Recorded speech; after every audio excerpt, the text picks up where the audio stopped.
matindi ho ang sinapit nitong si Senador Bato dahil kinumpirma ho ng abogado na nanlaban si Bato.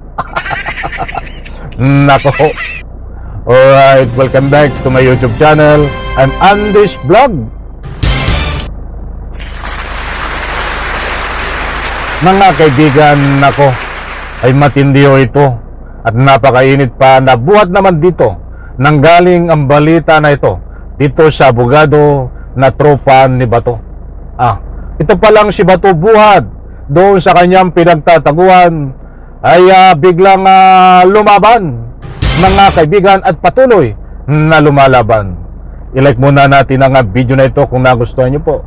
Please subscribe my YouTube channel. Nako, ay baka ho hindi ho kayo makapaniwala dahil nung pinapanood ko ang balita na ito at itong abogado na ito ay pinanindigan buhat sa pinagtataguan ni Bato ay talagang lumalaban si Bato. Para sa ganun no, lubos nyong maunawaan. Kilala nyo itong abogado na ito na trupan ni Bato na nagatid ho ng balita na kinumpirma niya na itong si Bato ay lumaban. Mga kaibigan, nako, ay naalala ko ho noon talagang ang karma ay digital na.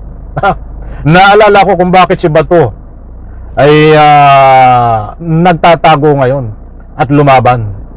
Dahil yan din ang gawain niya noon gawain niya noon yun na yung mga biktima niya ay kahit ayaw lumaban, ang sasabihin ng laban, tapos tataniman ng mga armas at pinagbabawal na gamot.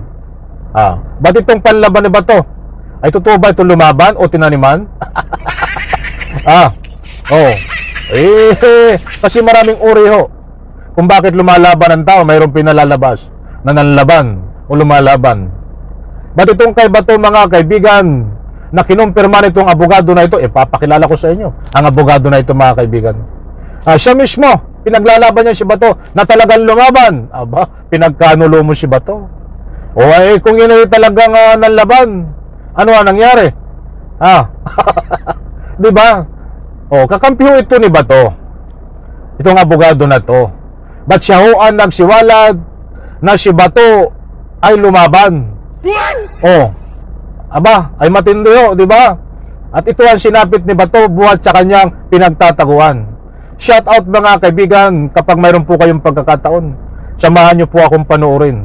Dahil nung panahon ni Bato, ang maraming nasa isip ng taong bayan, kahit hindi ho nanlalaban, ang palalabasin ni Bato at ni Digong ay nanlaban, kaya kinitil ang buhay. Tapos tataniman ng anumang bawal na gamot, tataniman ng armas. Ganyan din ba nangyari kay Bato? Dapat tinaniman nyo ito. Pero ito, mga kaibigan, hindi po ito fake news. Kinumpirma mismo ng abogado na ito na pinagnalaban talaga si Bato. Ito po, mga kaibigan, ipi-play ko, mga mahal kong taga-subaybay. Ito, sandali lang ha. At talagang matindi ho. Ay sandali, nasaan na ba siya?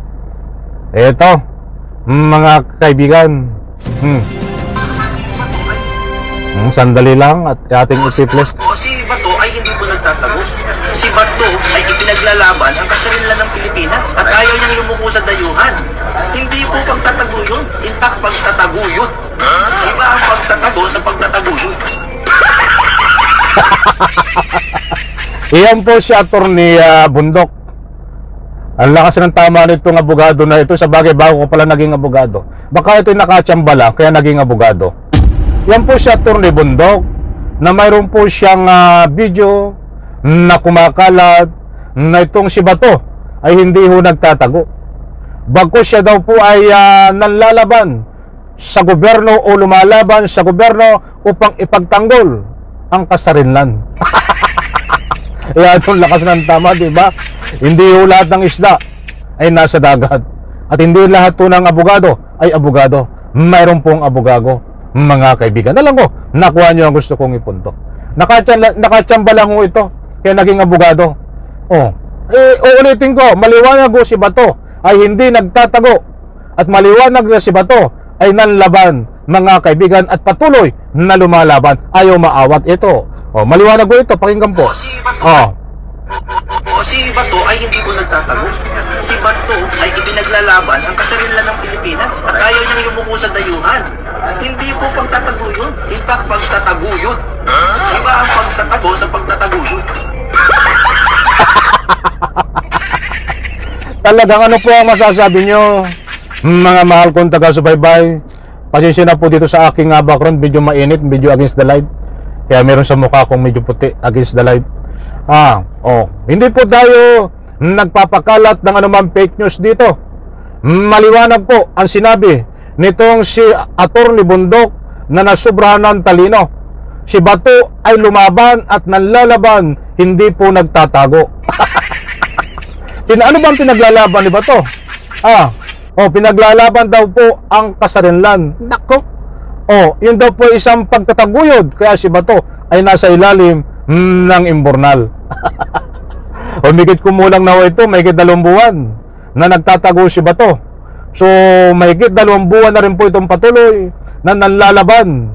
Kasi yun ang sabi dito ni Atty. Bundok na nasubrahan ng talino. Nakatsamba nga lang ito, mga kaibigan, kaya naging abogado.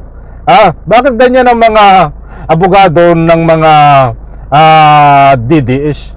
Kulang-kulang sa tornilyo. Pansinin nyo, mga kaibigan, ng mga katuwiran. Katuwiran piluso po hindi tatanggapin sa kortehan.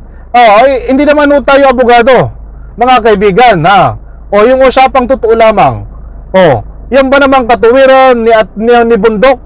Itong abogado na Bundok na ito, Jimmy Bundok, na ang sabi niya ay hindi raw po nagtatago itong si Bato, at siya daw po kaya hindi nagpapakita, ay lumalaban at nanlalaban para ipagtanggol ang kasarinlan. Yan ba itatanggapin sa korting, mga katuwiran mo na yan? Bugok!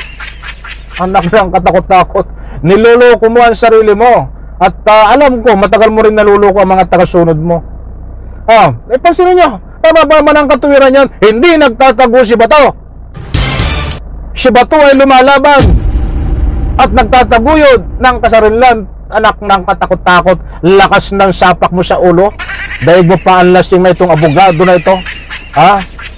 Di ba? Manluloko ito. Makipag-argument ka nang nasa legal na proseso. Hindi yan makipag-argument ka na may kasamang pilosopo. Hindi po tayo nagagalit, tayo po ay nagbibigay lamang ng anumang public opinion dito. Ay kung kaya mong gaguhin ang iyong taga-suporta at lukulukuhin, Atty. Bundok, kami, hindi mo kaya kaming paikutin. Mapapaikot mo kami sa ganyan larangan, yun ay nasa isip mo lamang. Ibigyan po natin ang parto, mga mahal kong taga-subaybay. Hindi ka nahihiya sa sarili mo. Kabago-bago mong abogado, Atty. Bundok, yan ang mga argumento mo. I'm very sorry. Yan ba ang mga argumento ng tunay na abogado? Dahil mo pa ang lasing, ikaw ba'y lasing?